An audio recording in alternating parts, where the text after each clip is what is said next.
ஹல்லேலூயா. இன்று காலை செய்திக்கு ஆதாரமாக எடுத்துக்கொண்ட வசனம் சங்கீதம் 146:8. பெரிய செய்தி, கூடுமான வரைக்கும் நான் சீக்கிரம் முடிக்க பார்க்குறேன், 45 மினிட்ஸில். தகப்பனே, இந்த வார்த்தைகளை கொண்டு கர்த்தர் என்னோடு பேசுவீராக, எங்களோடு பேசும் இயேசுவின் நாமத்தில் பிதாவே, ஆமேன். சங்கீதம் 146:8. செய்தியின் தலைப்பு, கண்களை திறந்தருளும். Open your eyes lord. குருடரின் கண்களை கர்த்தர் திறக்கிறார், மடங்கடிக்கப்பட்டவர்களை கர்த்தர் தூக்கி விடுகிறார், நீதிமான்களை கர்த்தர் சிநேகிக்கிறார். இந்த சங்கீதக்காரன் சொல்லும் பொழுது இப்படியாக சொல்லுகிறார். அந்த நிறைய வசனம் வரும், பரதேசிகளை கர்த்தர் காப்பாற்றுகிறார் அப்படிலாம் சொல்லி, அவர் வானத்தையும் பூமியை உண்டாக்கினார், ஒடுக்கப்பட்டவர்களுக்கு நியாயம் செய்கிறார், பசியாக இருக்கிறவர்களுக்கு ஆகாரம் கொடுக்கிறார், எல்லாம் சொல்லிட்டு வரும் பொழுது இந்த 8வது வசனத்தில் சொல்கிறாரு, குருடரின் கண்களை கர்த்தர் திறக்கிறார், மடங்கடிக்கப்பட்டவர்களை கர்த்தர் தூக்கி விடுகிறார். இதுதான் செய்தியின் தலைப்பு. குருடரின் கண்களை கர்த்தர் திறக்கிறார், மடங்கடிக்கப்பட்டவர்களை கர்த்தர் தூக்கி விடுகிறார். யார் இந்த குருடர்கள்? வாழ்க்கையில் 2 விதமான குருடர்கள் இருக்கிறாங்க. ஒன்று, சரீர பிரகாரமாக தாயின் கர்ப்பத்தில் பிறக்கும் பொழுது குருடா பிறக்கிறாங்க, அல்லது சூழ்நிலை நிமித்தம் ஏதோ ஒரு ஆக்சிடெண்ட் அல்லது பார்வை இழப்பு, ஏதாச்சும் ஒரு விபத்தினாலே வியாதினாலே கண்கள் குருடாக்கப்படுவதும் உண்டு. வைரஸ் தாக்கி காய்ச்சல் அதிகமாகும் பொழுது சரீரத்தில் கண்கள் தெரியாமல் போகிறது. 2வது ஒரு வகை ஆவிக்குரிய குருடர்கள். மன்னிக்கணும், குருடர்கள் என்கிற அந்த வார்த்தை கொஞ்சம் கடினமாகத்தான் இருக்கும், மன்னித்து கொள்ள வேண்டும்படி கேட்டுக்கொள்கிறேன். அந்த அந்த அந்த அந்த குருட்டுத்தன்மை 2 காரியத்தில் வருகிறது. ஒன்று சரீரம், இன்னொன்று ஆவி. இப்போ சரீரத்தில் உள்ள கண்களையும் கர்த்தர் தான் திறக்க முடியும், ஆவிக்குரிய கண்களையும் கர்த்தர் தான் திறக்க முடியும். இன்னொரு முறையில் சொல்லணும்னா, சரீர கண்களையும் கர்த்தர் குருடாக்க முடியும், ஆவிக்குரிய கண்களையும் குருடாக்க முடியும். என் ஆண்டவரால் திறக்கவும் முடியும், மூட வைக்கவும் முடியும். எங்கே கண்களை திறக்க வைக்க வேண்டுமோ அங்கே திறக்க வைப்பார், எங்கே கண்களை மூட வேண்டுமோ அங்கே மூட வைப்பார். ஆனால் பல முறை ஒரு மனிதனுடைய கண்கள் குருடாக்கப்படுகிறதுக்கு காரணம் நம்ம தான். மனிதனுடைய பார்வை குருடராய் போடுவது காரணம் மனிதன்தான், தேவன் அல்ல. நம்முடைய கீழ்ப்படியாமைகள், நம்முடைய அவிசுவாசம் அநேக முறை நம்முடைய கண்களை குருடாக்கிறோம். இன்றைக்கி சரீர பிரகாரமான கண் தெரியாமல் பிறப்பதோ கண் தெரியாமல் இருப்பதை பார்க்கிலும் மிக பரிதாபமான நிலைமை எது என்று சொன்னால், ஆவிக்குரிய கண்கள் திறக்காத ஒரு வாழ்க்கை. ஏன்னா சரீர பிரகாரமான கண்கள் திறக்காதவர்கள் இச்சையானதை பார்க்க போகிறது இல்லை, மேட்டிமையானதை பார்க்க போகிறது இல்லை, பொறாமையின் கண்கள் அவர்களுக்கு இல்லை, கோபத்தின் கண்கள் அவர்களுக்கு இல்லை. அந்த கண்களில் அந்த என்ன செய்யுதுன்னா, கண்ணானது சரீரத்தின் விளக்காக இருக்கிறது. கண் இருண்டு போச்சுன்னா உடம்பு வாழ்க்கை இருண்டு போயிடும். இவங்க ஏற்கனவே அந்த கண் பார்வை இல்லாததுனால உலகத்தின் பாவங்கள், அசுத்தங்கள், இச்சைகள், கவர்ச்சிகள் இவர்களுக்குள்ளர உள்ளே போகிறது கிடையாது. ஆனால் அகக்கண்களினாலே கர்த்தரை தரிசிக்க அவர்களால் முடியும். ஒருவேளை அவர்கள் மரித்து அவர்கள் ரட்சிக்கப்படாமே போனால் கூட பாதாளத்தில் அவ்வளவு தண்டனைகள் அவர்களுக்கு இருக்காது. பாதாளத்தில் தண்டனையின் அளவு வித்தியாசமாக இருக்கும். அவர்களை கர்த்தர் என்ன பண்ணுவார், கிருபையாக அவர்களை நடத்துவார். பாவம் செய்யாத மனுஷன் கிடையாது. அப்போ அவங்க கோவப்படுறாங்க.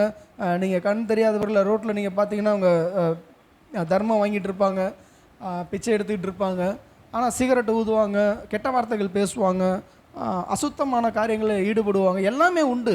அதாவது அந்த மாம்ச இயல்புகள் மனுஷனுக்கு இருக்க தான் செய்யுது. நான் நிறையா பார்த்துருக்கேன். போதைக்கு, பாக்கு, சிகரெட்டு, தவறான உறவுகள், இதெல்லாமே அவங்க அடிமைப்பட்டு கிடக்கிறாங்க. ஆனால் தங்களை தீட்டுப்படுத்தி கொள்றதுக்கான காரியங்கள் ரொம்ப கம்மி. கேட்குறத வச்சு உடம்போட உணர்வை வச்சு அவங்க வேணால் தப்பு பண்ணலாமே தவிர, வெளியிலிருந்து அவங்களுக்கு வரக்கூடிய காரியங்கள் மிக கம்மியாக இருக்குது. மற்றபடி ஏமாத்துறதோ, பொய் சொல்கிறதோ, கோவப்படுறதோ எல்லாமே எல்லாருக்குள்ளாரும் இருக்க தான் செய்யுது. நான் என்ன கேட்க வரேன் அப்படின்னா, கண் திறக்கப்பட்டு நாம் செய்கிற பாவத்தை விட கண் தெரியாமல் அவங்க செய்கிற பாவம் கொஞ்சம் குறைவு தான். ஸோ அந்த கண்களையும் கர்த்தர் தான் திறக்கிறாரு. இப்போ இந்த இடத்துல நான் எடுத்துக்கிற காரியம் என்ன அப்படின்னா, எங்கே நம்முடைய கண்கள் திறக்கப்படணும், காதுகள் திறக்கப்படணும், இருதயம் திறக்கப்படணும். உபாகமத்தின் புஸ்தகம் 29வது அதிகாரம் 3வது வசனம் 4வது வசனம். உபாகமத்தின் புஸ்தகம் 29வது அதிகாரம் 3:4 இதில் மோசே கடைசி நாட்களில் இஸ்ரவேல் ஜனங்களுக்கு பேசும் பொழுது இப்படியாக வார்த்தையை கொடுக்கிறார். ஹல்லேலூயா. கர்த்தர் செய்த பெரிய சோதனைகளையும் பெரிய அடையாளங்களையும் அற்புதங்களையும் கண்ணார கண்டீர்களே, ஆகிலும் கர்த்தர் உங்களுக்கு உணரத்தக்க இருதயத்தையும் காணத்தக்க கண்களையும் கேட்கத்தக்க காதுகளையும் இந்நாள் வரைக்கும் கொடுக்கவில்லை. இங்கே 2 காரியம் சொல்லப்பட்டு, நீ பெரிய சோதனை, எகிப்தில் நடந்த காரியங்கள் 10 சோதனைகள், 10 வாதைகளை கண்ட, செங்கடல் பிளக்கப்பட்டுச்சு, மன்னா பொழிந்தது, அதுக்கு முன்னாடி எகிப்தியர்கள் மாண்டு போனாங்க, வியாதிகள்ல இருந்த சுகம், தண்ணீர் சுரந்து வருது, எவ்வளவோ அற்புதங்கள் அதிசயங்களை அவங்க ஆண்டவர் கண்டாலும் என்ன கிடைக்கல அவங்களுக்குன்னா, காணத்தக்க கண்கள், கேட்கத்தக்க காது, உணரத்தக்க இருதயம். முதலாவது இவர் என்ன சொல்கிறார் அப்படின்னா, சரீர கண்கள் உனக்கு திறந்து நீ கண்களாலே கர்த்தரை தரிசித்த. சீனாய் மலையில் ஆண்டவர் பேசும் பொழுது ஒரு பெரிய அக்கினியில் இறங்குறாரு. இந்த ஜனங்கள் கண்டு தூரத்தில் பின்வாங்குறாங்க, இடி முழக்கங்களையும் எக்கால சத்தத்தையும் கேட்குறாங்க. அக்கினியில் கர்த்தர் இறங்கியிருக்காரு, மலை பற்றி எரிகிறது, இடி முழக்கங்கள் மின்னல்கள் எல்லாம் பார்க்குறாங்க, தூரத்தில் பின்வாங்கி போகிறாங்க. அது மாத்திரமல்ல, அந்த ஆசரிப்பு கூடாரத்துக்கு மேலாக அக்கினி எரிஞ்சுக்கிட்டே இருக்கிறத பார்க்குறாங்க. 40 வருஷமாக மேக ஸ்தம்பமும் அக்கினி ஸ்தம்பமும் அவங்க கூடவே இருக்குது. ஆசரிப்பு கூடாரத்துக்கு மேலாக அக்கினி சாயலாக தோன்றுகிற ஒருவரை 30 லட்சம் ஜனங்களும் கண்டார்கள். ஆசரிப்பு கூடாரத்தில், இது போல் கூடாரத்தில் எப்படி இருக்குன்னா, மேலே ஒரு அக்கினி மயமான ஒரு சாயல், ஒரு மனுஷ சாயலை போல் ஒரு தேவனை இருக்கிறத அவங்க பார்க்குறாங்க. அதை பார்த்தாலும் சரீர கண்ணால் அவங்க பார்க்குறாங்க. ஆண்டவர் எவ்வளவு கிருபையாக அவங்களுக்கு அதை வெளிப்படுத்துகிறார். ஆனால் எது அவங்களுக்கு இல்லைன்னா, உணரத்தக்க இருதயம் இல்லை. உணரத்தக்க இருதயம் இல்லை. காண்கிற கண்கள், கேட்குற காது அப்படிங்கிறது ஆவிக்குரிய கண்கள், ஆவிக்குரிய காதுகள் அவங்களுக்கு கொடுக்கப்படலை. ஏன் கொடுக்கப்படலை? கர்த்தர் தரலன்னு போட்டிருக்கு. ஏன் தரலன்னா, இவங்க அதை விரும்பலை. அப்போ நம்ம ஆண்டவர்கிட்ட, ஆண்டவரே உம்மை தரிசிக்கும்படி என் கண்களை திறந்தரலும், உம்முடைய வார்த்தைகளை கேட்க என் காதுகளை திறந்தரலும், உம்முடைய வழிகளை காத்து நடக்க என் இருதயத்தை திறந்தரலும். வசனம் சொல்லுகிறது, நான் பாவம் செய்யாதபடி உம்முடைய வாக்கை என் இருதயத்தில் வைத்தேன். அந்த இருதயத்தை அவங்க விரும்பலை. அவங்க இருதயத்தில் இருந்ததெல்லாம் இச்சை, கறியை நல்லா திங்கணும், பெண்களோட நல்லா கும்மால் அடிக்கணும், நல்லா குடிக்கணும், வெறிக்கணும், ஆடணும், பாடணும், இப்படித்தான் அவங்க இருதயம் இருந்ததே தவிர கண் முன்னே இருந்த தேவனையோ தேவ பிரசன்னத்தையோ அடையாளங்களையோ அற்புதங்களையோ அவங்க அதிகமாக விரும்பலை, வாஞ்சிக்கலை. அதனால தான் அவங்களால என்ன செய்ய முடியல அப்படின்னா, அவங்க மாம்சத்துக்குரியவர்களாக இருந்தபடினாலே ஆவிக்குரிய பிரகாரமாய் அந்த மண்டலத்தில் அவங்க அதை எதிர்பார்க்கலை, விரும்பலை, நாடவில்லை. இவங்க நாடாதனால கர்த்தர் கொடுக்கல. ஏன்னா இவங்க இருதயம் எப்பயுமே எண்ணத்தை புசிப்போம், எண்ணத்தை குடிப்போம். புரியுது அவங்களுக்கு? ஐயோ, தாகத்துக்கு தண்ணி இல்லையே, சாப்பாடு இல்லையே, ஆகாரம் இல்லையே, திங்கிறதுக்கு கறி இல்லையே, எப்போ பார்த்தாலும் இல்லை மாம்சத்துக்கு அடுத்தவைகளே அவங்க யோசிச்சு இடையில எப்பெல்லாம் வாய்ப்பு கிடைக்குதோ அப்பெல்லாம் கர்த்தருக்கு விரோதமாக முறுமுறுத்து தான் ஆண்டவராகிய தேவனுடைய ஆசாரியனாக இருந்த ஆரோனுக்கும் மிரியாமுக்கும் மோசேக்கும் யோசுவாவுக்கும் காலேபுக்கும் விரோதமாக முறுமுறுத்து தங்களை அழித்து கொண்டே இருந்தாங்களே தவிர வாக்குத்தத்தம் பண்ணப்பட்ட கானானுக்குள்ள போகணும், ஆண்டவர் ஆபிரகாமுக்கு கொடுத்த அந்த தரிசனத்தை நான் நிறைவேற்றணும், அந்த எண்ணம் அவங்களுக்கு இல்லவே இல்லை. அப்போ அவங்களுக்கு கண் இருந்தவங்க காணலை, காது இருந்தும் கேட்கலை, இருதயம் உணரலை. அப்போ அந்த கண் அவங்களுக்கு என்ன இல்லைன்னா, சரீர கண்கள் இருந்துச்சு, ஆவிக்குரிய கண்கள் இல்லை. ஆண்டவரை தரிசிக்கணும், ஆண்டவரை பார்க்கணும் அப்படிங்கிற ஒரு எண்ணம் அவங்களுக்கு இல்லை. அவர் விரும்புகிறார், என் மேலே இருக்கிற அந்த மோசையின் மேலே உள்ள ஆவியை கர்த்தர் அந்த 70 பேர் மேலே வைக்கிறார்.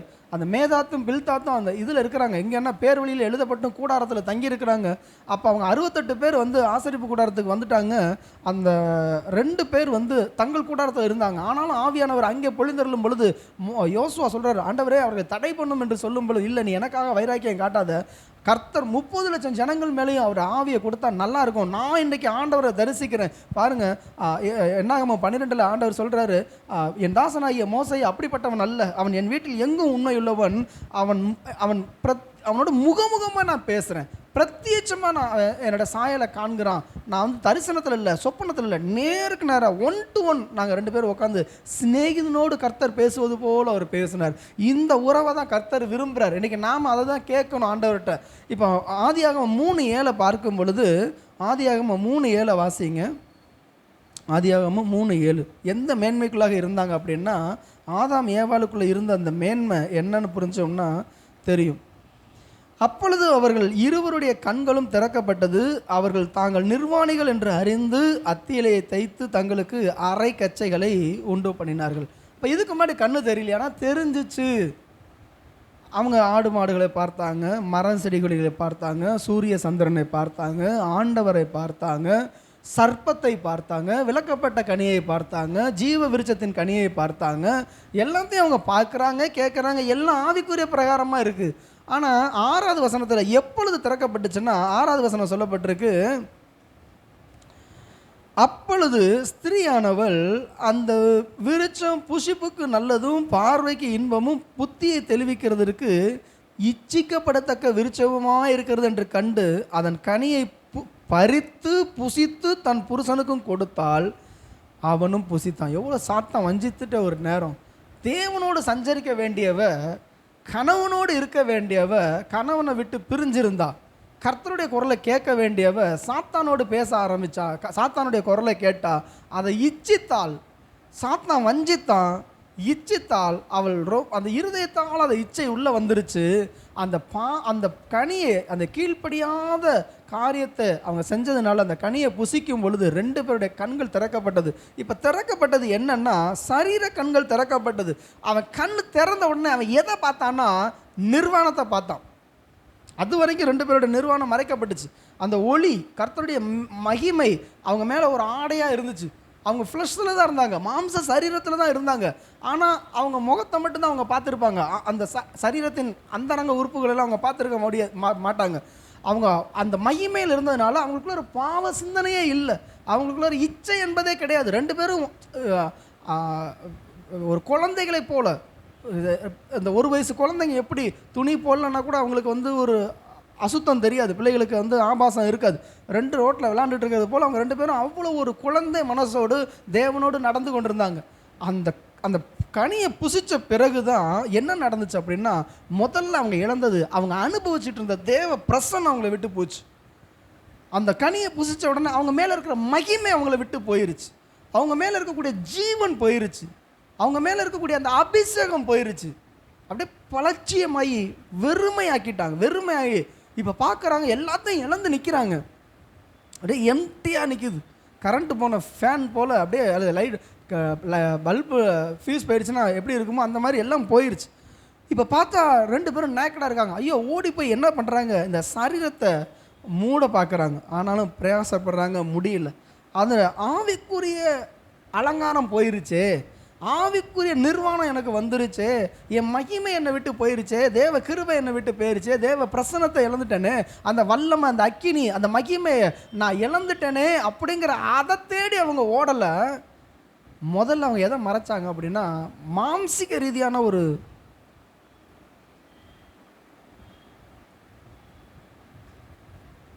காரியத்தை மறைக்க பார்த்தாங்க. இன்னைக்கு அதனால தான் அன்னைக்கு திறந்து மனுஷன் கண்ணை திறந்து பார்த்தது அசுத்தம், சரீர கண்கள் திறந்து அவன் முதல்ல பார்த்தது நிர்வாணம். அதனால தான் இன்றைக்கும் பிசாசு அந்த இச்சையில் கொண்டு போய் விழுந்துக்கிட்டே இருக்கிறான். ஆவிக்குரிய கண்கள் திறக்கிற வரைக்கும் தேவனை பார்த்துக்கிட்டே இருக்கலாம்.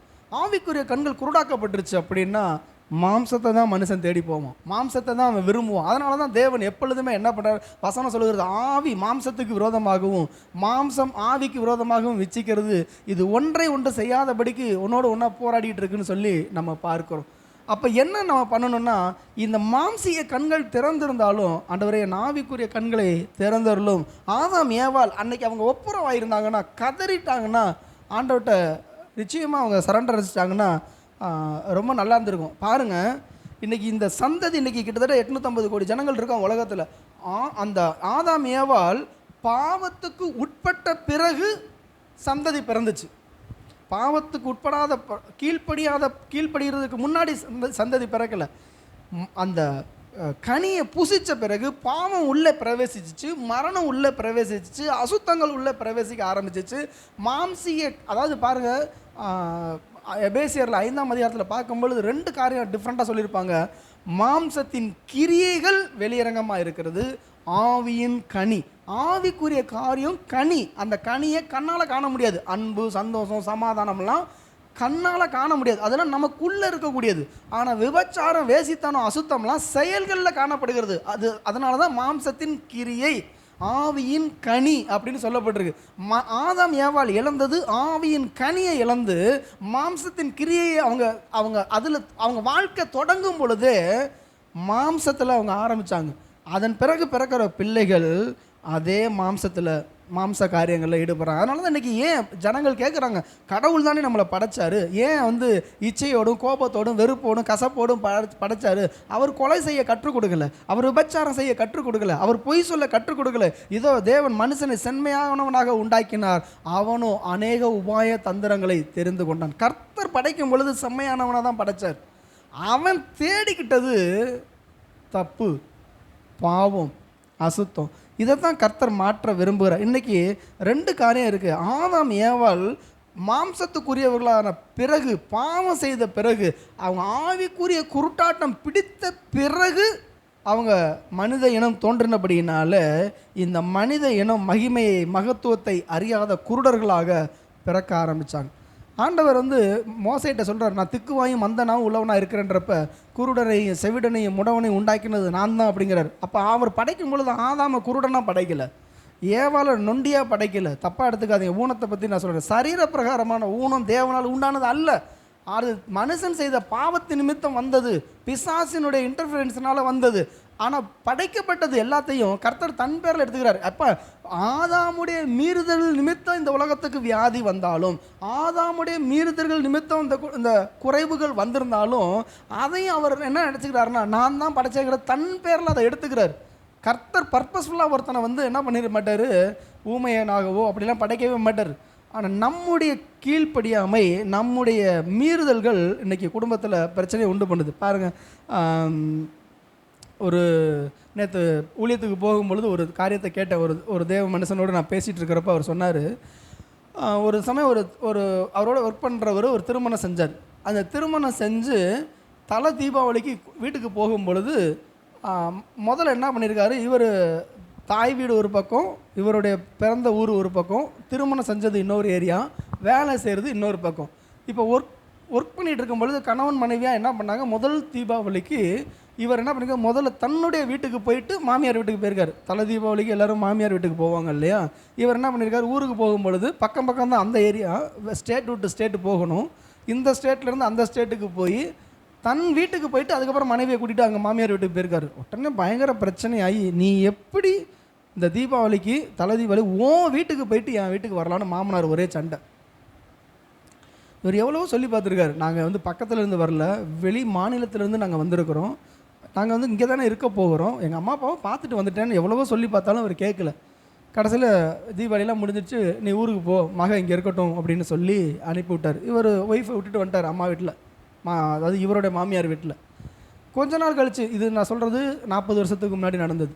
கொஞ்ச நாள் அன்றைக்கி ஃபோனு அந்தளவுக்கு டெவலப்மெண்ட் கிடையாது, கடித போக்குவரத்து இந்த மாதிரி தான் இருக்கும். திரும்ப ஒரு ஊருக்கு போகும்பொழுது பார்த்தா மனைவி இன்னொருத்தோட கல்யாணம் பண்ணி வச்சிட்டார். ஏன்? தலை தீபாவளிக்கு என் வீட்டுக்கு வரல. ரொம்ப வேதனையாக இருந்துச்சு, இதெல்லாம் ஒரு பிரச்சனையாயா அப்படின்ட்டு. அதன் பிறகு இவரால் யாரையுமே நம்ப முடியல, கட்டின மனைவியே நம்மளை விட்டுட்டு போயிட்டாங்களே, இப்படி பண்ணிட்டாங்களேன்னு சொல்லிட்டு ரொம்ப உடஞ்சி போயிருந்தார். அதுக்கப்புறம் இன்னொரு மேரேஜ் பண்ணப்போ இவர் சைக்காலஜிக்கல் அஃபெக்ட் ஆகிட்டார், மனோரீதியாக பாதிக்கப்பட்டு எல்லாத்த கண்டும் பயம், எதை கொண்டாலும் பயம், ரொம்ப டிப்ரெஷனுக்குள்ளே போயிட்டார். அதன் பிறகு ஒரு திருமணம் செஞ்சு அவருக்கு 2 பிள்ளைங்க பிறந்துச்சு.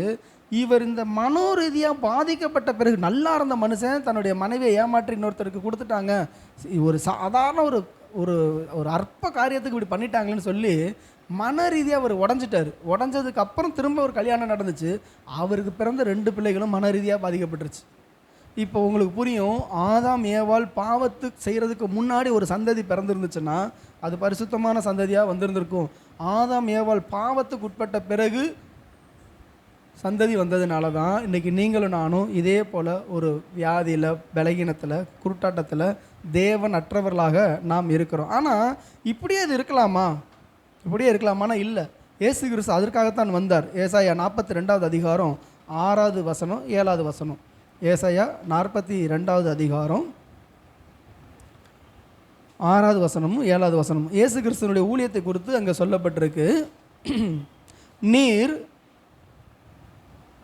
குருடருடைய கண்களை திறக்கவும், கட்டுண்டவர்களை காவலிலிருந்தும் இருளில் இருக்கிறவர்களை சிறைச்சாலையிலிருந்து விடுவிக்கவும், கர்த்தராகிய நான் நீதியின்படி உம்மை அழைத்து உம்முடைய கையை பிடித்து உம்மை தற்காத்து உம்மை ஜனத்திற்கு உடன்படிக்கையாகவும் ஜாதிகளுக்கு ஒளியாகவும் வைக்கிறேன்.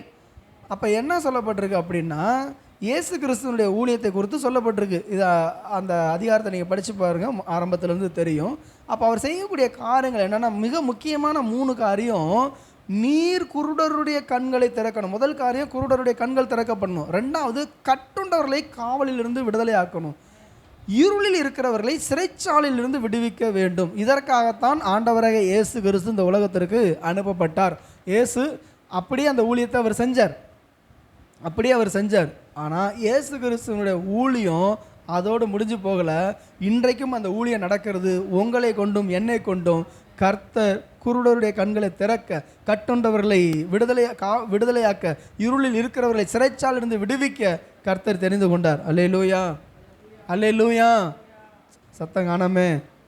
இயேசு செய்த அந்த ஊழியத்தை இயேசு என்ன சொன்னார்? என்னை விசுவாசிக்கிறவன் நான் செய்த கிரியைகளை ஆணும் செய்வான், இவைகளை பார்க்கிலும் மேலான காரியங்களை செய்வான். இன்றைக்கு நம்ம கண் தெரியாமல் அலைஞ்சிட்டு இருக்கிறாங்க. எங்கே தெய்வம் இருக்குது, எங்கே ரட்சிப்பு இருக்குது, எங்கே மீட்பு இருக்குது? இன்றைக்கி அம்மா சாட்சி சொல்லும் பொழுது, ஐ ஆம் தட் ஐ ஆம், நான் இருக்கின்றவராக இருக்கிறேன், ஐ ஆம் த லார்ட், ஐ ஆம் காட் அப்படின்னு அவரே டிக்ளேர் பண்ண பிறகு, என்னை இல்லாமல் உனக்கு ஒரு தேவர் உண்டாயிருக்க வேண்டாம்னு சொன்ன பிறகு கூட இன்னும் மனிதன் போய் கொண்டிருக்கானா? அவன் கண்கள் குருடாக்கப்பட்டு கிடக்கிறது. அவன் கண் குருடாக்கப்பட்டிருக்கு. அதை திறக்க தான் கர்த்தர் உங்களையும் என்னையும் அழைச்சிருக்கிறார். ஏசாயா தீர்க்க தரிசன புஸ்தகம் 6வது அதிகாரம் 9வது வசனம் 10வது வசனம். ஏசாயா தீர்க்க தரிசன புஸ்தகம் 6வது அதிகாரம் 9வது வசனம் 10வது வசனம். யாராச்சும் வாசிங்க. அப்பொழுது அவர், நீ இந்த ஜனங்களை நோக்கி, நீ காதார கேட்டு உணராமலும் கண்ணார கண்டும் சொல்லி, இந்த ஜனங்கள் கண்களினால் காணாமலும் கேளாமலும் இருதயத்திலிருந்து உணர்ந்து குணப்படாமலும் நான் அவர்களை ஆரோக்கியமாக ஆக்காமலும் இருக்க, நீ அவர்கள் இருதயத்தை கொளுத்ததாக்கி அவர்கள் காதுகளை மந்தப்படுத்தி அவர் கண்களை மூடி போடு. தீர்க்கதரிசியாக ஏசாயா பரலோகத்துக்கு எடுத்துக்கொள்ளப்பட்டு சேராபின்களுக்கு நடுவே வாசம் பண்ணுகிற தேவனை தரிசித்த பிறகு அவர் கதறாரு, அண்டியோ நான் அசுத்தமுள்ள உதடுள்ள மனுஷன், என்ன நான் சேனைகளின் கர்த்தரை என் கண்கள் கண்டதே. இன்னைக்கு இந்த மனுஷனுடைய கண்கள் கர்த்தரை கண்டுச்சு. அந்த அந்த ஆண்டவருடைய குரலை கேட்குறாரு, யாரை நான் அனுப்புவேன் அப்படின்னு சொல்கிறப்ப என்னை அனுப்புவான்னு அவர் சொல்லி அவர் ஒப்பு கொடுக்குறாரு. இதெல்லாம் எங்கே நடக்குதுன்னா, இவர் பரலோக தரிசனத்தை கண்டு அதில் நடக்குது. அப்போ ஒரு தீர்க்கதரிசிக்கு கொடுக்குற அதிகாரம் என்னன்னா, நீ போய் அதை திரும்ப வாசிங்க 9வது வசனம். பரலோகத்திலிருந்து ஆண்டவருடைய வார்த்தை வருது, நீ போய் இந்த ஜனங்களை நோக்கி, காதார கேட்டு இன்னும் உணர மாட்டீங்க, கண்ணார காண்றீங்க அறிய மாட்டேங்கிறீங்க.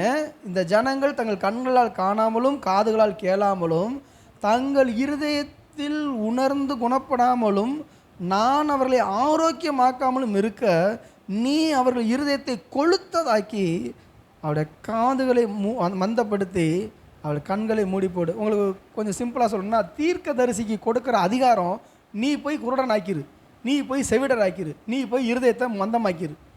ஒரு ஊழியக்காரன்னா ஆண்டவர் எதுக்காக அழைச்சிருக்கிறாரு? நீ கண்ணை திறக்கணும், காதை திறக்கணும், இருதயத்தை உணர்வடைய செய்யணும். ஆனால் ஏன் இந்த தீர்க்கதரிசிக்கு அப்படி சொன்னார்?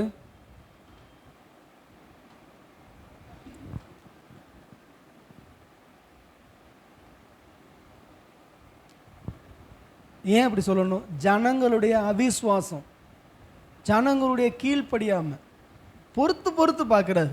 பொறுத்து ஆண்டவர் வார்த்தைகளை கொடுக்குறாரு. தீர்க்கதரிசிகளை அனுப்பி வார்த்தைகளை சொல்லி பார்த்தாலும் இந்த ஜனங்கள் இதுக்கு மேலே திருந்த மாட்டாங்க. உனக்கு அதிகாரத்தை கொடுக்குறேன். இன்றைக்கி நான் உங்களுக்கு ஒன்று சொல்கிறேன். ஒரு ஊழியக்காரனுக்கு, ஒரு தீர்க்கதரிசிக்கு, கர்த்தருடைய ஆவியை பெற்றவர்களுக்கு ஒரு மனிதனுடைய கண்ணை திறக்க வைக்கவும் முடியும், ஒரு மனுஷனுடைய கண்ணை மூட வைக்கவும் முடியும், ஒரு மனுஷனுடைய காதுகளை திறக்க செய்யவும் முடியும், அவனுடைய காதுகளை மூடி போடவும் முடியும், ஒரு மனுஷனுடைய இருதயத்தை அடைக்கவும் முடியும், ஒரு மனுஷனுடைய இருதயத்தை திறக்கவும் முடியும். இது கர்த்தருடைய ஆவியை பெற்றவர்கள் மேல் இருக்கக்கூடிய ஒரு மகிமையான ஒரு பாக்கியம். ஏசாயா 42 5வது வசனத்தில் படித்து பார்த்தீங்கன்னா, ஆவியை அவர் அனுப்பும் பொழுது நடக்கக்கூடிய காரியங்கள். நமக்கு அந்த அதிகாரம் இருக்கா அப்படின்னா நிச்சயமாக இருக்குது. எப்போன்னா, என்னை நல்லா கவனிங்க, என் கண்கள் திறக்கப்பட்டிருந்தால் இன்னொரு மனுஷனுடைய கண்களை மூடவும் முடியும், திறக்கவும் முடியும். என் கண்ணே குருடாக இருந்துச்சுன்னா இன்னொரு மனுஷனுடைய கண்களை குருடாக்கவோ திறக்கவோ என்னால் முடியாது. புரியுதா உங்களுக்கு? நான் இயேசுவை தரிசித்திருப்பேன் ஆனால், நான் இயேசுவின் குரலை கேட்டிருப்பேன் ஆனால், நான் தேவனுடைய வழிகளை அறிந்து உணர்ந்திருந்தேன் ஆனால், ஆவிக்குரிய ரகசியங்களை நான் அறிந்திருப்பேனால், உலக பிரகாரமான மனிதர்களுடைய கண்களை குருடாக்கவும் முடியும், அந்த கண்களை திறக்கவும் முடியும். ரெண்டு காரியத்தை செய்ய முடியும். ஒன்று, சரீர பிரகாரமான கண்களை குருடாக்கவும் முடியும், ஆவிக்குரிய கண்களையும் குருடாக்க முடியும். சரீர கண்களை திறக்கவும் முடியும், ஆவிக்குரிய கண்களை திறக்கவும் முடியும். அப்போ என்னன்னா, அப்படிப்பட்ட ஒரு அதிகாரத்தை, அப்படிப்பட்ட ஒரு அபிஷேகத்தை கர்த்தர் நம்ம வாழ்க்கையில் வச்சுருக்காரு. பாருங்கள், ஒரு சில எக்ஸாம்பிளை சொல்லி நான் கடந்து போக விரும்புகிறேன். நியாயாதிபதிகளின் புஸ்தகம் 6வது அதிகாரம் 21வது வசனத்தை வாசிங்க. நியாயாதிபதிகளின் புஸ்தகம் 6வது அதிகாரம் 21வது வசனம்.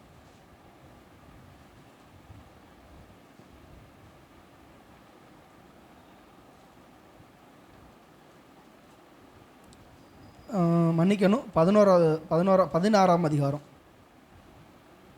நியாயாதிபதிகள் 16:21.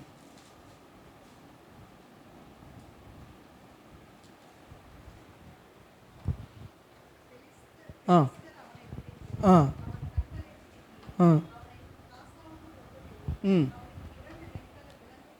போட்டு ம் ம் போதுங்க சிஸ்டர்.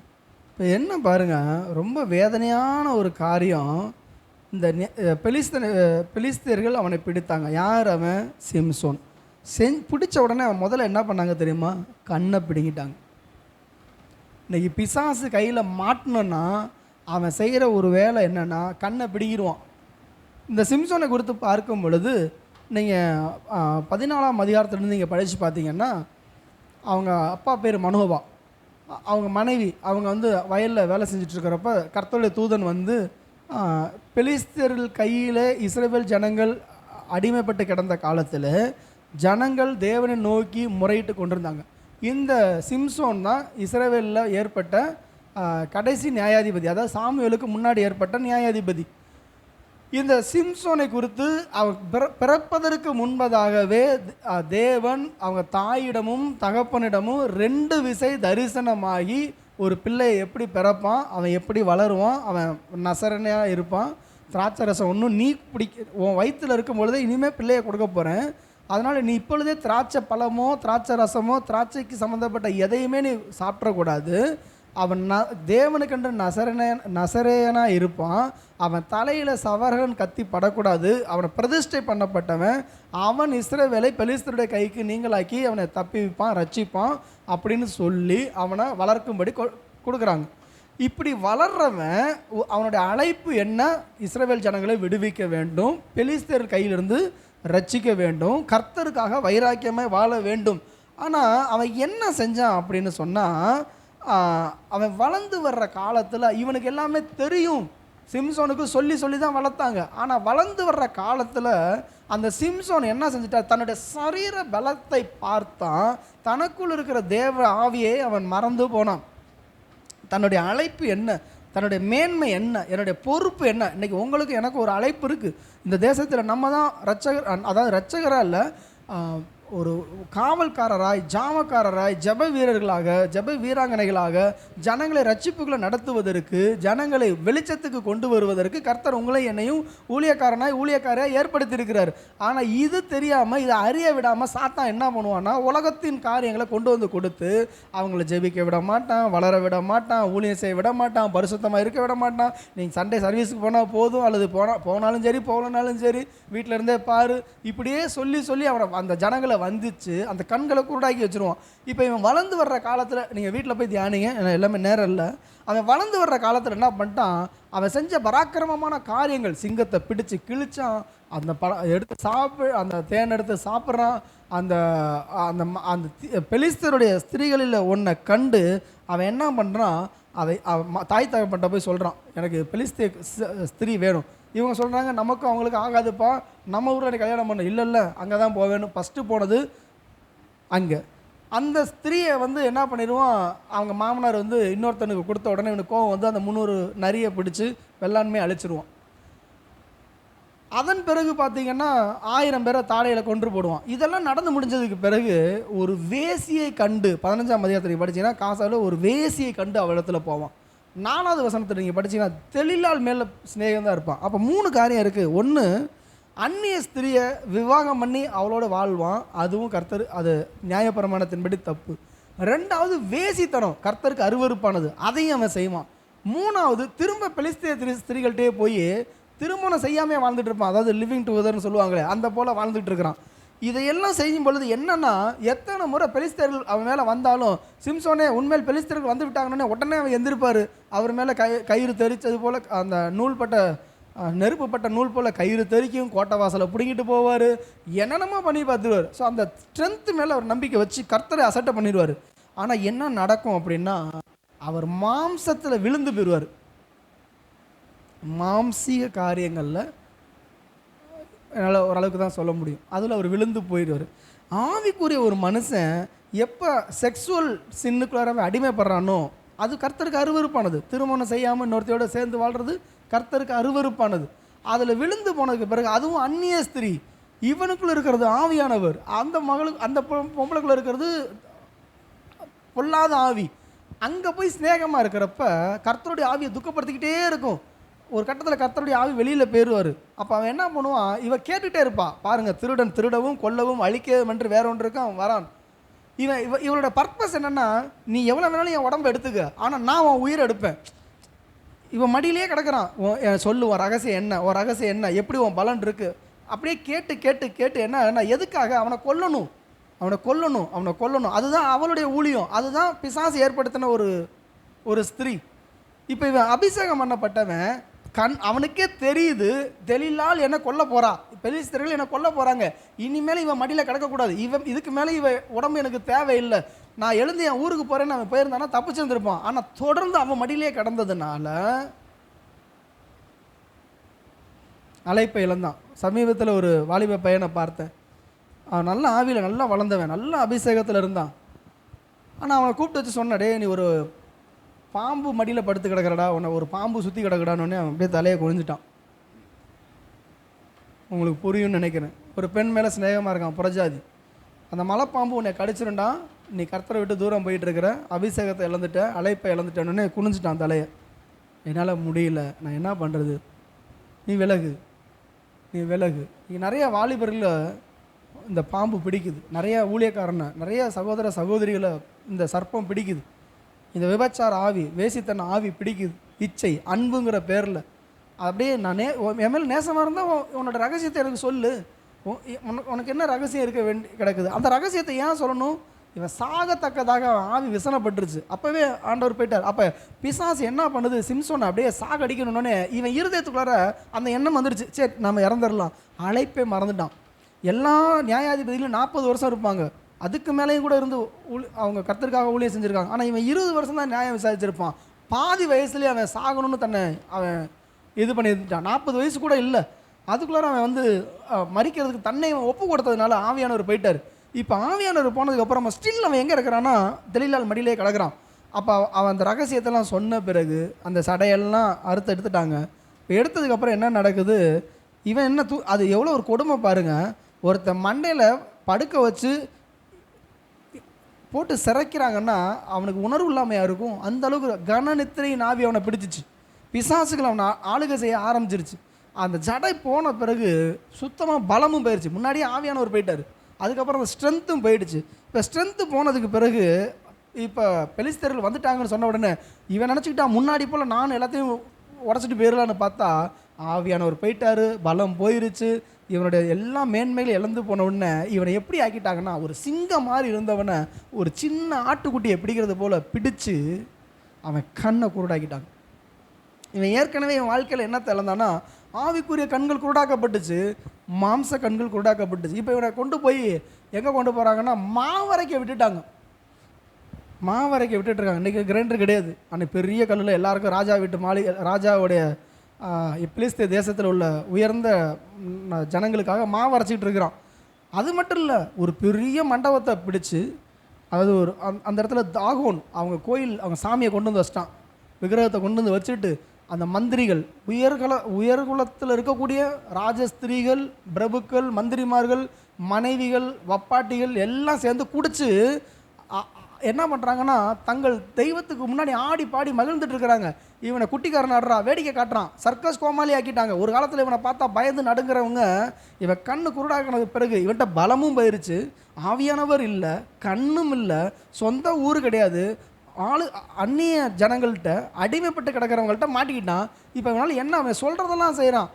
குட்டிக்காரன் அடின்னு அடிக்கணும், பல்ட்டி அடிக்கணும் அடிக்கணும், என்ன வேணாலும் செய்கிறான்னா வேடிக்கை காட்டிகிட்டு இருக்கிறான்.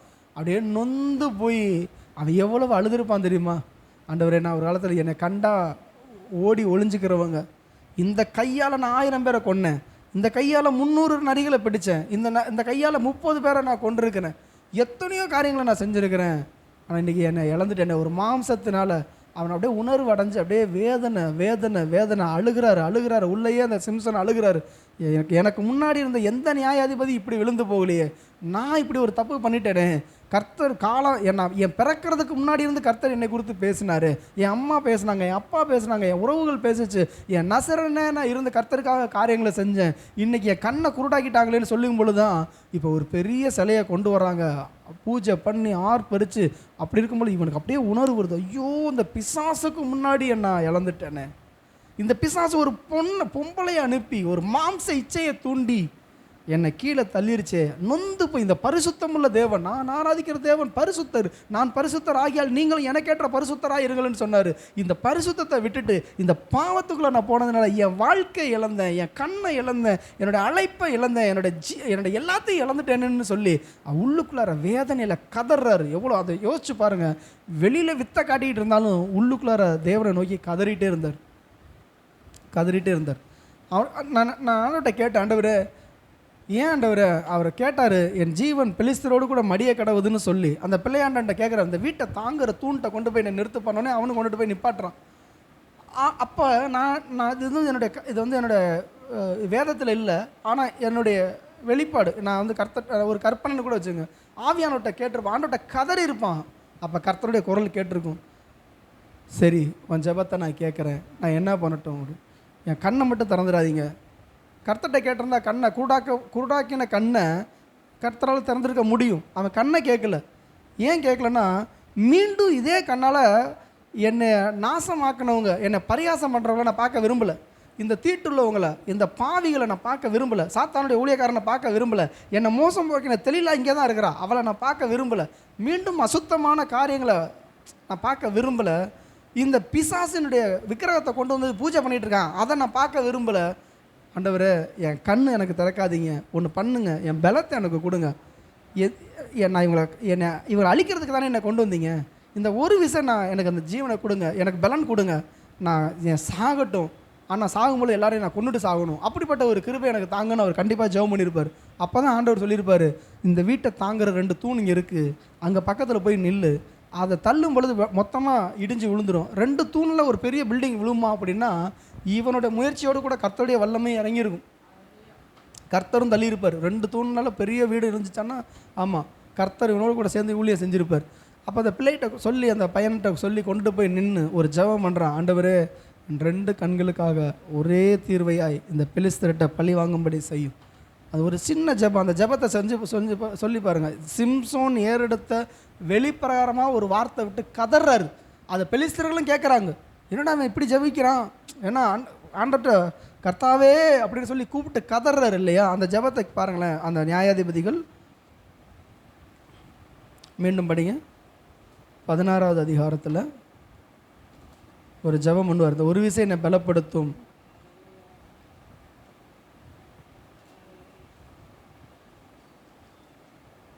அது சொல்லும்போது ரொம்ப வேதனையானது. 28வது வசனம், அப்பொழுது சிம்சோன் கர்த்தரை நோக்கி கூப்பிட்டு, கர்த்தராகிய ஆண்டவரே, நான் என் 2 கண்களுக்காக ஒரே தீர்வையாய் பெலிஸ்தர் கையிலே பழி வாங்கும்படி இந்த ஒரு விசை மாத்திரம் என்னை நினைத்தருளும், தேவனே பலப்படுத்தும் என்று சொல்லி, இந்த ஜெபத்தை அவனும் கேட்குறான், பெலிஸ்தர்களும் கேட்குறாங்க, அந்த பொல்லாத கூட்டம் கேட்குது. ஆனால் கர்த்தர் அந்த பலனை கொடுத்ததுனால அந்த 2 தூணையும் அவன் தள்ளி விடுறான், அப்படியே அவன் செத்து போகிறான். இன்றைக்கி நமக்கு ஒரு அறைகூவல், நமக்கு ஒரு அழைப்பு. நம்ம எல்லாத்தையும் இழந்துட்டாலும் அழைப்பை இழந்துடக்கூடாது. இந்த உலக பிரகாரமான கண்ணை இழந்துட்டா கூட தரிசன கண்களை இழந்துடக்கூடாது. கர்த்தர் கொடுத்துருக்கிற அழைப்பில் நாம் முன்னோக்கி போக வேண்டும். பாருங்கள், இவனுடைய பாவத்தினாலே இவன் சரீர கண்களை இழந்தான். ஆனால் கர்த்தர் கிருபையாக கொடுத்தார். சிம்சோனுக்கு கொடுத்தாரு, அதனால் எனக்கும் கொடுப்பாருன்னு சொல்லி நம்ம துணிஞ்செல்லாம் பாவம் செய்யக்கூடாது. சிம்சோனுக்கு ஒரு வாழ்க்கை கொடுத்துட்டாரு, அப்போ நானும் ஜெபிக்கிறேன், நானும் ஒரு இச்சையில் விழுந்து போகிறேன், நானும் உலகத்தை நோக்கி போகிறேன், அதனால் ஆண்டவர் எனக்கு திரும்ப எனக்கு கொடுப்பாருன்னா கண்டிப்பாக சிம்சோனுக்கு கொடுத்த கிருபை நமக்கு கிடைக்கும்னு தெரியாது. நான் ஒரு ரீசெண்டாக ஒரு செய்தி கேட்டேன், கர்த்தர் எப்போ நம்ம மேலே கோவப்படுவார், எப்போ நியாயம் தீர்ப்பார் நம்மளுக்கு தெரியவே தெரியாது. இன்றைக்கி கர்த்தர் நம்ம கொண்டு பேசுவார், நாளைக்கு நம்ம கொண்டு பேசுவாரான்னு நம்மளுக்கு தெரியாது. ஆண்டவரை எப்பயும் போல் சாதாரணமாக நினைக்க முடியாது. அவர் மகத்துவம் உள்ள தேவன், அவர் மகிமையின் தேவன், அவர் அற்பமாக நம்ம நினச்சிடவே முடியாது. நம்ம பெருமையாவோ மனமேட்டுமையாவோ வாழ்ந்துடக்கூடாது, வாழக்கூடாது.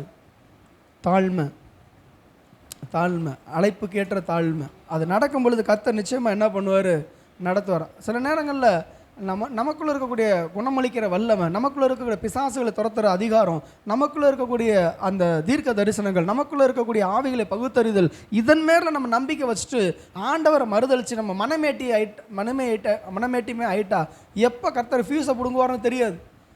ஆனால் ரொம்ப கவனமாக எச்சரிக்கையாக இருக்கணும். என்னுடைய பலத்தில் நான் என்ன பண்ணிடக்கூடாது, சார்ந்துக்கூடாது. அது தேவனுடைய ஈவு, தேவனுடைய கிருபை, தேவனுடைய பிச்சை, அவருடைய ஊழியத்திற்காக. எனக்கு பாடுகிற வர இருக்குது, பிரசங்கம் பண்ணுகிற கிருபை இருக்குது, தாளம், எதையுமே நம்பக்கூடாது. கர்த்தர் ஒருவரை மாத்திரம் உயர்த்தணும். அப்போ சிம்சோனை போல் என்னை பயன்படுத்துவாரா அப்படின்னா, இன்றைக்கி நோக்கத்தை கர்த்தர் பார்ப்பார். அதாவது ஜாமீன் வாங்கிட்டு தப்பு பண்ணுறது போல் சிலுவையில் இயேசு மறிச்சிட்டாரு, அதனால் நான் எத்தனை முறை பாவம் பண்ணாலும் கர்த்தர் என்னை தூக்கிட்டு வந்துடுவார் நினச்சா நம்மளை விட ஒரு ஏமாளி உலகத்தில் எதுவுமே கிடையாது. அவர் இன்னொரு பக்கம் நியாயாதிபதி. அவர் சிலுவையில் மறித்தது ஒரு தரம் தான். அவன் நியாயாதிபதியாக ராஜா காலமாக இன்றைக்கு சிங்காசனத்தில் இருக்கிறார். கிருபை இருக்கிறவர், கிருபையை நம்ம தட்டவே கூடாது. ஒருவேளை கீழே விழுந்துட்டா கூட ஆண்டவர் என்னை தூக்கி எடுங்கன்னு ஓடிடலாம், ஆனால் திரும்ப சாக்கடை தேடி ஓடிடவே கூடாது. பாருங்கள், கண்கள் திறக்கப்படுகிறதுடைய அனுபவத்தை இன்னும் கூட நம்ம பார்க்கலாம். 2 ராஜாக்கள் 6வது அதிகாரம் 17லேருந்து 20. 2 ராஜாக்கள் 6வது அதிகாரம் 17லேருந்து 20. இங்கே 2 பேருடைய கண்கள் இருக்குது. ஒன்று எலிசா, இன்னொரு பக்கம் வேலைக்காரன். வேலைக்காரன் பார்க்குறான், ஐயோ ஆண்டவனே நான் என்ன பண்ணட்டும், சீரிய படைகள் நம்மளை சூழ்ந்துருச்சு அப்படின்னு கேட்குறப்ப எலிசா ஏற்கனவே கண் திறக்கப்பட்டவன். 16வது வசனம் சொல்லுதா, அதற்கு அவன் பயப்படாதே, அவர்களோடு இருப்பவர்களை பார்க்கலும் நம்மோடு இருக்கிறவர்கள் அதிகம். 2 ராஜாக்கள் 6வது அதிகாரத்தில் 16வது வசனத்திலேருந்து படித்து பார்த்தீங்கன்னா தெரியும். எலிசா ஏற்கனவே பார்த்துட்டு அமைதியாக இருக்கார். ஆனால் வேலைக்காரன் மாம்ச கண்ணால் பார்க்குறான், ரதமும் குதிரையும் இருக்குதுன்னு. இல்லைப்பா, இந்த ரதமும் குதிரையும் கொஞ்சம், ஆனால் தேவன் நமக்கு கொடுத்துருக்கிற ரதம் அக்கினிமயமான ரதங்களும் குதிரைகளும் மிக அதிகம். அந்த மலைகள் நிறைந்திருந்துச்சு. அந்த வசனம் ரொம்ப அருமையாக இருக்குது. அந்த ரதங்களாலும் குதிரைகளாலும் அந்த மலை நிறைந்திருக்கிறதை கண்டான். இன்னைக்கு ஒரு ஆவிக்குரிய மனுஷனுடைய கண்கள் திறக்கப்பட்டிருக்கணுங்க. ரொம்ப அருமையாக இதில் அநேக காரியம் இருக்குது. ஒரு ஆவிக்குரிய மனுஷனுடைய கண் திறந்திருக்கு, அவனுக்கும் தெரியும், எலிசாவுக்கும் தெரியும், என்னை சுற்றி பரலோகத்தின் சேனை இருக்குது, என்னை கொல்வதற்காக என்னை பிடிப்பதற்காக சீரியாவின் படைகளும் வந்திருக்கு. நோ ப்ராப்ளம், இவர்களை பார்க்கலும் கர்த்தர் பெரியவர். இந்த வேலைக்காரனுக்கு பரலோகத்தின் சேனை தெரியல, உலகத்தின் சேனை தான் தெரியுது. கண்ணை திறந்து பார்த்தோன்னே இவனுக்கு ஒரு விசுவாசம் வருது. இப்போ அடுத்தது 18வது வசனத்தில் இவர் ஜெபம் பண்ணுறார், ஆண்டவரே இவளுக்கு கண் மயக்கம் உண்டாகும்படி செய்யும். அப்படின்னா கண் தெரியாமல் இல்லை. அவங்க இப்போ எலிசா கிட்டே ஐயா எலிசா வீடு எங்கே இருக்குது, கண்ணை கட்டிட்டார். ஊரில் சொல்லுவாங்க, இப்போ ஒரு இடத்துல நகையை பறிக்கிறவங்க, திருடுறவங்க, பணத்தை பிடுங்குறவங்க ஒரு சிலர் மேலே ஒரு மையை தடவுவாங்களாம். அவங்களுக்கே தெரியாது, கூட தான் உட்காந்து பேசிகிட்டே வருவாங்க. இவங்களை அறியாமலேயே நகையை கழட்டி கொடுத்துருவாங்க. இவங்களை நகையை அறியாமலே பர்ஸு, பணம், வாட்ச் எல்லாத்தையும் கழட்டி கொடுத்துருவாங்க. என்ன நடந்துச்சுன்னே தெரியாது. கொஞ்சம் தூரம் போனதுக்கப்புறம் தான் நினைவு வரும்பொழுது பார்த்தா இவங்களுக்கு ஐயோ எங்கே வாட்சை காணோம், எங்கே பர்ஸை காணோம், நகையை காணோம், பணத்தை காணோன்னா இவங்களே கொடுத்துருப்பாங்க. ட்ரெயினில் பஸ்ஸில் போகிறப்பெல்லாம் நீங்கள் பார்த்தீங்கன்னா கேள்விப்படுவீங்க நிறையா. அது ஒரு பிசாசனுடைய கிரியை, கண் மயக்கம், வசியம். இவர் செஞ்சது இவன் கண்ணை வந்து என்ன பண்ணிட்டா, தான் எங்கே இருக்கிறோங்கிறது கண்ணு தெரியுது, ஆனால் எலிசாக்கிட்ட தான் பேசுகிறமான்றத குருட்டாட்டம். எப்படின்னா, லோத்தி நாட்களில் அந்த தூதர்கள் இருக்கும்பொழுது வீட்டை சூழ்ந்துக்குவாங்க. அப்போ அங்கே கண் மயக்கம் உண்டாகும் போது, இந்த வீடு இங்கே தான் இருக்கும், ஆனால் வீடு எங்கே இருக்குன்னு தெரியாமல் சுற்றிட்டே இருப்பாங்க. அந்த மாதிரி ஒரு கண் மயக்கத்தை கொடுத்தாச்சு. இப்போ 19வது வசனம் இவரே வழி நடத்திட்டு போகிறார். எங்கே? எலிசா வீட்டுக்கு தான் இவங்க வந்திருக்கிறான். எலிசாவே கையை பிடிச்சி தமஸ்குவுக்கு கொண்டுட்டு போய் நிப்பாட்டுறாரு. சமாரியாவில் நிப்பாட்டும் பொழுது இப்போ 20வது வசனம், இவர்கள் பார்க்கும்படி கண்களை திறந்தரலும் அப்படின்றப்ப இந்த குருட்டாட்டம் நீங்குது, அந்த கண் திறக்கப்படுது. அது வரைக்கும் கண் திறந்தா இருக்குது, யாருக்கும் கண்ணு குருடாகலாம் போகலை, ஆனால் கண் மயக்கம் நீங்குது. எத்தனை விதமான டிஃப்ரென்ஸ் பாருங்கள். ஆவிக்குரிய கண், சரீர கண், குருட்டாட்டங்கள் எல்லாத்தையும் ஆண்டவரால் செய்ய முடியும். அப்போ இன்றைக்கி நம்ம வாழ்க்கையில் ஐயோ நானாக அந்த பாவத்தை செஞ்சேன், நானாக அந்த இடத்துல போனேன், நம்மளோட மைண்டு ஆப்சண்ட் ஆயிரும். நான் போன மாதத்தில் ரிலேட்டிவ் ஒரு பையன் அந்த சூசைட் பண்ணிட்டு செத்துட்டான்றதை கேட்கும் பொழுது, நான் வண்டியில் தான் போயிட்டுருக்கிறேன், கிட்டத்தட்ட 4 கிலோமீட்டர் நான் வண்டியில் போயிருக்கிறேன், இரவு ராத்திரி 7:30 8 மணி போல் அந்த ஆத்தங்கரையிலே வண்டி போயிட்டுருக்குது. கேட்ட உடனே ஒரு அதிர்ச்சி, ஆனால் நான் வண்டி ஓட்டிகிட்டு தான் இருக்கிறேன். எனக்கு நினைவு வரும் பொழுது நான் கிட்டத்தட்ட 4 கிலோமீட்டர் நான் இங்கே வந்துட்டேன்னா, அது வரைக்கும் என் வண்டி போயிட்டு தான் இருக்குது, இருட்டுக்குள்ளாரே போகுது. அப்போ என்னென்னா என்னோட கான்சியஸ் என்னை விட்டு போயிடுச்சு. அப்போ தேவன் நம்முடைய கண்கள் திறந்திருக்கும் பொழுது நம்முடைய கான்சியஸை, நினைவுகளை ஆஃப் பண்ண முடியும். அல்லேலூயா, அல்லேலூயா. தொடர்ந்து பார்க்கலாமா, முடிச்சிடலாமா? பார்க்க வேண்டாமா? என்னாகுமா 24வது அதிகாரம் 3-4வது வசனம். 1 2 3 4 5 6 இன்னும் ஒரு 6 வசனம் இருக்குது. என்னாகுமா 23 4. இது பீலையாம். அவன் பீலையாம் கர்த்தருடைய ஊழியக்காரன் கிடையாது, அவன் குறி சொல்கிறவன், குறி சொல்லுகிற ஆவியை உடையவன். அவன் கண்ணை திறந்து ஆண்டவர் தம்மை வெளிப்படுத்துகிறார் பாருங்க. வாசிங்களேன், என்னாகுமா 24வது அதிகாரம் 3வது வசனம்.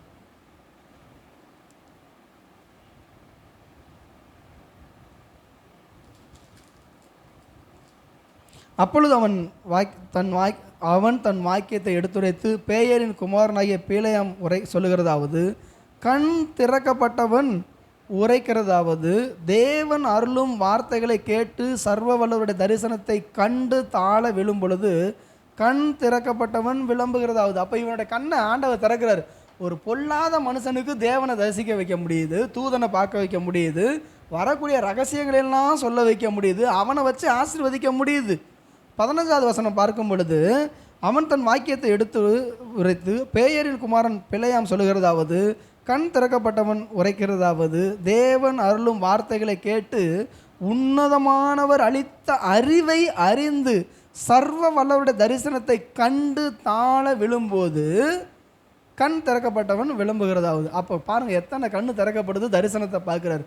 அப்போ ஒரு உலக மனுஷனுக்கே, இஸ்ரவேல் ஜனங்களை சபிக்க வந்தவன், அழிக்க வந்தவனுக்கே கர்த்தர் கண்ணை திறந்து ஏன் ஜனத்தை எப்படா நீ சபிக்கலாம், ஆசீர்வதிடான்னு சொல்ல வச்சாருன்னா, இன்றைக்கி நீங்களும் நானும் இஸ்ரவேல் ஜனங்களுக்காக ஜெபிக்கும் பொழுது, மற்றவர்களுக்காக நம்ம ஜெபிக்கும் பொழுது கர்த்தர் நம்முடைய கண்களையும் திறப்பார். ஆமேன், அல்லேலூயா. இந்த அம்மா சாட்சி சொன்னாங்க பாருங்கள், இயேசுநாதருடைய கண்ணீர் துளிகள் தன் மேலே சுட்டு விழுந்துச்சு. லிட்ரலாக ஆண்டவர் எவ்வளோ தரிசிச்சிருக்கிறாங்க, எவ்வளோ காண்றாங்க. இப்போ நம்மளும் ஆண்டவர் இருக்கார். அப்போஸ்தலர் 9ஆம் அதிகாரத்தை எடுத்துக்கொள்வோம். அப்போஸ்தலர் 9ஆம் அதிகாரம் புதிய ஏற்பாட்டுக்கு வரும் பொழுது பவுலுக்கு ஒரு பாக்கியம் கிடைக்குது. தமஸ்குவுக்கு போகிறாரு. எதுக்கு போகிறாரு? கர்த்தருடைய பிள்ளைகளை கொன்று அழிக்கணும்னு போகிறாரு. அப்போ கொன்று அழிக்கும் பொழுது, உத்தரவு பெற்றுட்டு போகும்பொழுது அவர் தடுக்க யாருமே இல்லை. ஆனால் ஆண்டவர் பிரகாசமான ஒளியில் அவர் வந்துடுறாரு. அந்த வெளிச்சத்தை எங்கேருந்து பார்க்குறாருன்னா சரீர கண்ணாலே பார்க்குறாரு. சரீர கண்ணாலேயே பார்க்குறாரு, சரீர காதாலேயே கர்த்தருடைய குரலை கேட்குறாரு. ஆனால் கூட இருந்த ஒருத்தருக்கும் அந்த வெளிச்சம் தெரியலை, ஒருத்தருக்கும் அந்த சத்தம் கேட்கல. இவன் எதை கீழே விழுந்துட்டான், கண்ணு தெரியலங்கிறானே அப்படின்னு தான் சொல்கிறாங்க. ஆனால் இவர் என்ன பண்ணுறாரு, தேவனை தரிசித்து அந்த கண்ணை அந்த இழந்து போட 9வது வசனத்தில் பார்க்கும்பொழுது, அவன் 3 நாள் பார்வை இல்லாதவனாய் புசியாமலும் குடியாமலும் இருந்தான். இங்கே இது ரொம்ப அருமையான ஒரு பகுதிங்க. ஃபஸ்ட்டு சவுல் ஒரு கொலை, அவன் கர்த்தருடைய ஆவியை பெற்றவன் அல்ல, அவன் கொலை செய்கிற ஆவியோடு அவன் போகிறான், மிருகத்தின் குணத்தோடு அவன் போகிறான். அவனை கர்த்தர் சந்திக்கிறாரு. சந்தித்த உடனே ஆவிக்கு அந்த கண்கள் குருடாக்கப்படுது. 9வது வசனத்தை இப்படி பார்க்குறோம். 10வது வசனத்தில் பார்த்தீங்கன்னா, தமஸ்குவிலே அனனியா என்னும் பேரில் ஒரு சீசன் இருந்தான், அவனுக்கு கர்த்தர் தரிசனமாகி அனனியாவே என்றார். அப்பொழுது அவன், ஆண்டவரே இதோ. இங்கே பாருங்கள், இப்போ இங்கே யாருக்கு தரிசனமாகிறாரு? அனனியாவுக்கு தரிசனமாயிட்டார். அனனியா கர்த்தரை பார்க்குறாரு, கர்த்தருடைய குரலை கேட்குறாரு. இப்போ இவர் சொல்கிறாரு, நீ எழுந்து நேர் தெரு எனப்பட்ட தெருவுக்கு போ, அங்கே யூதாவின் வீட்டில் தர்சு பட்டணத்தினாகிய சவுல் என்னும் பேருள்ள ஒருவனை தேடு, அவன் இப்பொழுது ஜெபம் பண்ணுகிறான். அனனியா என்னும் பேருள்ள ஒரு மனுஷன் தன்னிடத்தில் வரவும் தான் பார்வை அடையும்படி தன்மேல் கை வைக்கவும் தரிசனம் கண்டான். இப்போ இந்த சவுலுக்கு ரெண்டாவது ஒரு தரிசனம் கொடுக்கப்படுது. அனனியாவை பார்க்குறாரு. ஃபஸ்ட்டு ஆண்டவரை பார்த்த உடனே உலகம் இருண்டு போயிடுச்சு. இப்போ அவர் 3 நாள் ஜெபிச்சிட்டு இருக்காரு.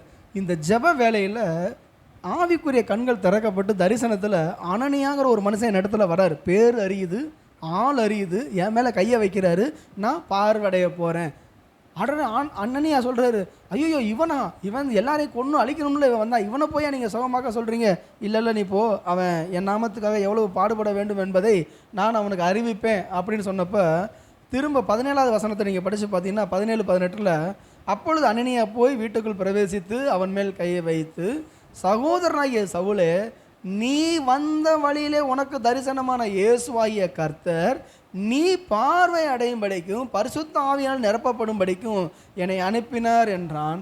உடனே அவன் கண்களிலிருந்து மீன் சதில்கள் போன்றவை விழுந்தது, அவன் பார்வை அடைந்து எழுந்திருந்து ஞானஸ்நானம் பெற்றான். ஒரு ஊழியக்காரனுக்கு நான் ஏற்கனவே சொன்னேன், ஏசாயா 6வது அதிகாரத்தில் இந்த ஜனங்கள் காணாமலும் இந்த ஜனங்கள் கேளாமலும் நான் அவரை குணமாக்காமலும் இருக்கும்படி அவன் இருதயத்தை மந்தப்படுத்தி போடு. அதே சமயம் பார்வை அடைய வைக்கவும் முடியும், பார்வை இழக்க செய்யவும் முடியும். இப்போ பவுல் தேவனாலே பார்வை இழந்தார், பார்வை அடைஞ்சார் அனனியா மூலமாக. ஆனால் இதே பவுல் அப்போஸ்தலர் 13ஆம் அதிகாரம் 6வது வசனத்திலேருந்து 11வது வசனம் வரைக்கும் வாசிக்கும் பொழுது இப்போ ஊழியத்துக்கு அனுப்புகிறாங்க.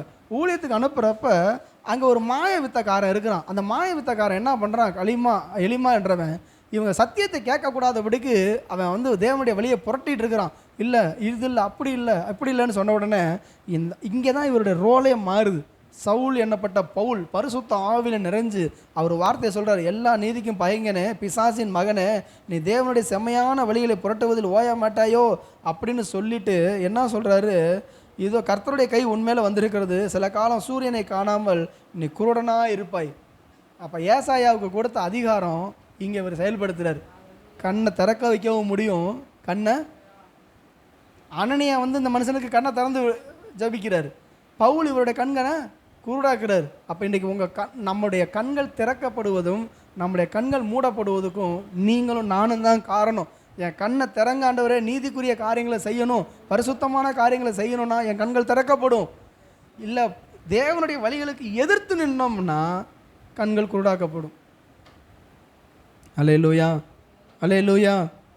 யோவான் 9ஆம் அதிகாரம் முதல் 7 வசனம். யோவான் 9ஆம் அதிகாரம் முதல் 7 வசனம். ரொம்ப சீக்கிரம் டைம் ஆகிட்டுருக்கு. அவர் அப்புறம் போகையில் இப்போ தாயின் கர்ப்பத்தில் குருடாய் பிறந்த ஒரு மனுஷன். இப்போ சீசர்கள் பார்த்து கேட்குறாங்க, இவன் குருடனாய் பிறந்தது இவன் செய்த பாவமா, இவன் பெற்றோர் செய்த பாவமா? எனக்கு சிரிப்பு வந்துருச்சு. தாயின் கர்ப்பத்திலேருந்தே குருடாக பிறந்திருக்கார், பிறக்கும் பொழுதே கண்ணு தெரியல. ஆனால் ஜனங்கள் என்ன கேட்குறாங்க, சீசர்கள், இவன் செஞ்ச பாவமா அப்படின்னா இவன் எப்போ பாவம் செய்ய முடியும்? தாயின் கர்ப்பத்தில் இருக்கும் பொழுது தான் பாவம் செய்ய முடியும். பிறந்து விழுந்ததுக்கப்புறம் பாவம் செஞ்சுருந்தா கூட இவன் பாவத்தால் தான் கண்ணு குருடாய் போயிருச்சுன்னு சொல்லிட முடியும். ஆனால் இவங்க கேட்குறாங்க, இவன் பாவமா இவன் பெற்றோர் செஞ்ச பாவமா? அப்போ நம்ம ஒரு சத்தியத்தை தெரிஞ்சுக்கணும், பெற்றவங்க செய்த பாவம் பிள்ளைகளை பாதிக்கும், நாம் செய்கிற பாவமும் நம்மை பாதிக்கும். ஆனால் ஆண்டவர் என்ன சொல்கிறாரு, இவன் செஞ்ச பாவம் இல்லை, இவன் பெற்றோர் செஞ்ச பாவம் இல்லைன்னு சொல்லி அவனை குணப்படுத்திடுறாரு. ஸோ நான் இதில் ரொம்ப டீட்டெயிலாக போனால் ஒரு 1/2 மணி நேரம் ஆயிரும். மத்தேயு 20ஆம் அதிகாரம் 34வது வசனத்தை வாசிங்க. மத்தேயு 20:34.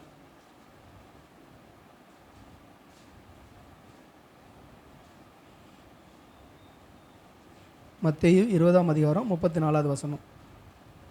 இயேசு மனதுருகி அவர் கண்களை தொட்டார்.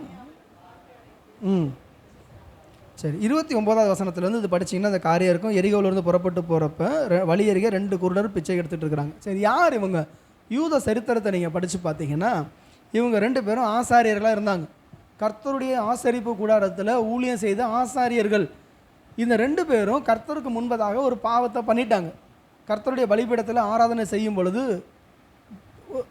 கர்த்தருக்கு பிரியமில்லாத பாவத்தை செய்தபடினால தேவதூதன் தோன்றி இவங்களை அடிச்சிட்டாங்க. அடித்ததுனால இவங்க குருடராய் ஆக்கப்பட்டாங்க. இவங்க குருடராய் ஆக்கப்பட்டபடினாலே ஆசாரிய ஊழியம் செய்ய முடியாது.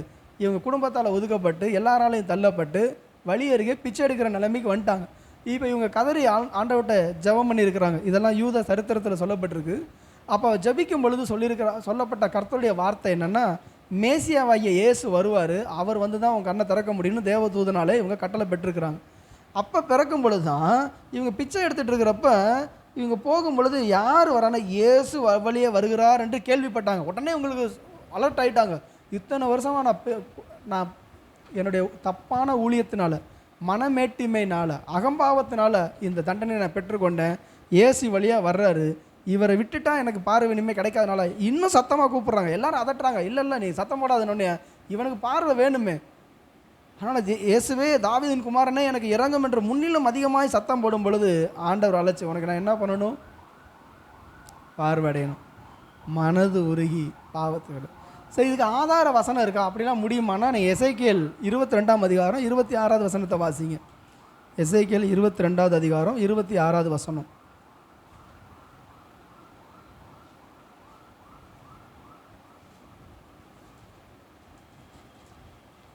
எசேக்கியேல் 22வது அதிகாரம் 26வது வசனம்.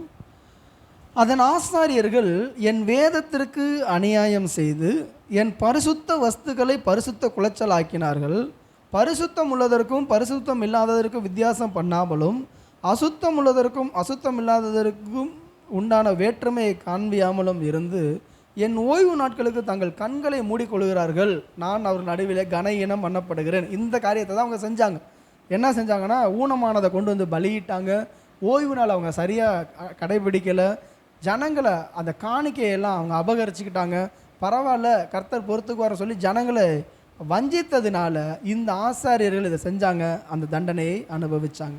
இன்றைக்கி நமக்கு ஒரு காரியம், நான் மீண்டும் சொல்கிறேன், கண்களை திறந்தருளும். இந்த செய்தியோட தலைப்பு என்ன?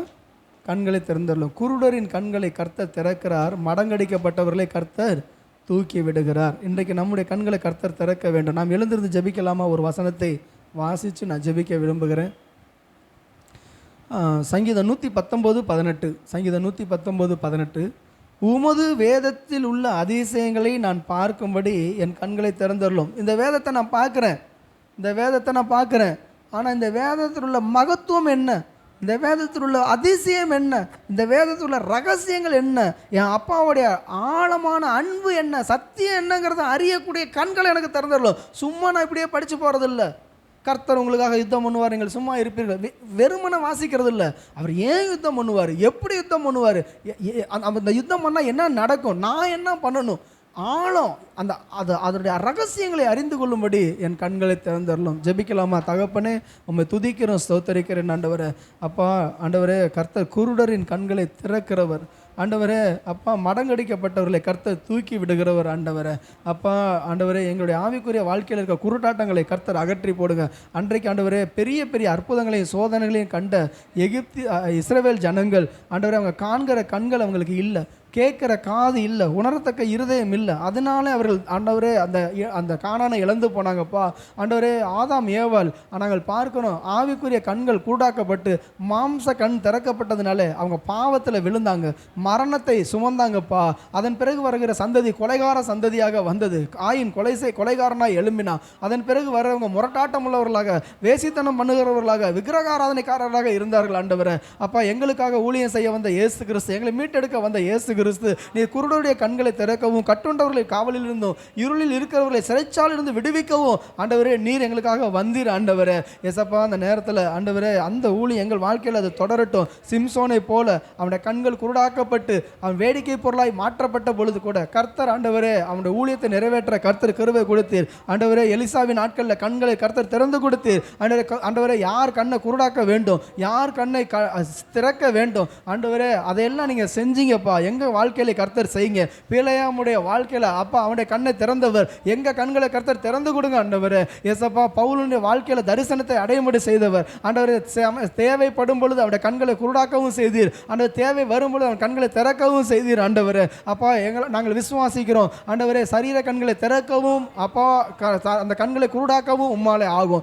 ஆவிக்குரிய கண்களை திறக்கவும் ஆவிக்குரிய கண்களை குருடாக்கவும் உம்மாலே ஆகும் ஆண்டவரே. கர்த்தர் எங்கள் வாழ்க்கையில் ஆண்டவரே அப்பா ஆண்டவர் எந்த விதமான குருட்டாட்டமும் எங்கள் வாழ்க்கையில் இருக்கக்கூடாது ஆண்டவர். சரீர பிரகாரமான குருட்டாட்டமும் இருக்கக்கூடாது, ஆவிக்குரிய பிரகாரமான குருட்டாட்டமும் இருக்கக்கூடாது. அப்பா எங்களுடைய கண்களை கர்த்தர் திறந்து கொடுங்க. உங்களை தரிசிக்கணும், உங்கள் குரலை கேட்கணும், உங்கள் வழியில் நடக்கணும் ஆண்டவரே. உங்கள் வேதத்தில் உள்ள அதிசயங்களை எல்லாம் நாங்கள் பார்க்கும்படி எங்கள் கண்களை திறந்தருளுவீராக ஆண்டவரே. இந்த நாளில் வர ஆண்டவரே ஆராதனைக்கு வராமல் போனவர்களுக்காக நாங்கள் ஜெபிக்கிறோம் ஆண்டவரே.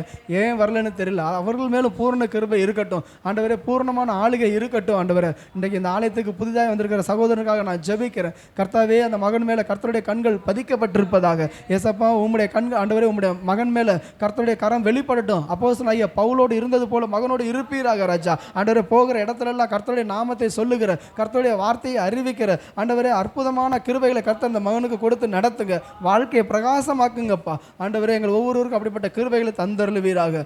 மீட்பெரும் இரட்சகருமாகிய இயேசுவின் நாமத்தில் ஜெபிக்கிறோம் நல்ல பிதாவே, ஆமேன் ஆமேன். என் ஆத்துமாவே கர்த்தரை ஸ்தோத்திரி, என் முழுவலுமே ஒரு பரிசுத்த நாமத்தை ஸ்தோத்திரி. என் ஆத்துமாவே கர்த்தரை ஸ்தோத்திரி, கர்த்தர் செய்த சகல உபகாரங்களையும் மறவாதே, ஆமேன். நம்முடைய கர்த்தராகிய இயேசு கிறிஸ்துவின் கிருபையும் பிதாவாகிய தேவனுடைய அன்பும் பரிசுத்த ஆவியானுடைய ஐக்கியமும் சமாதானமும் பாதுகாப்பும் இன்றும் என்றும் சதா காலங்களிலும் நம் அனைவரோடும் இருப்பதாக, ஆமேன் ஆமேன் ஆமேன்.